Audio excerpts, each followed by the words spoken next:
ભાવનગર શહેરમાં ચાલીસા પર્વની ઉજવણી કરવામાં આવી હતી।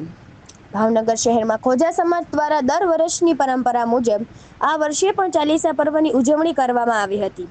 આ અવસરે મોટી સંખ્યામાં ખોજા સમાજના લોકો એકઠા થયા હતા અને માતમી ઝુલ્લસ કાઢવામાં આવ્યું હતું।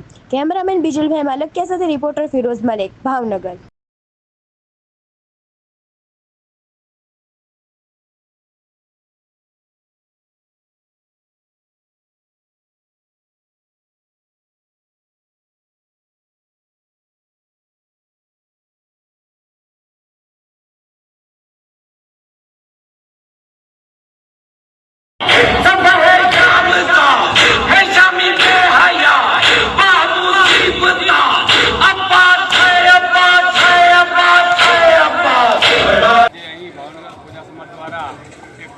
जुलूसનું આયોજન કરેલ છે।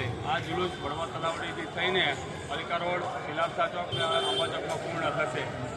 આ જુલુસની અંદર સમગ્ર ખોજા સમાજ ખૂબ જ રીતે માતમનો ઉજવશે અને આ જુલુસ અંબા ચોકની અંદર પૂર્ણ થશે।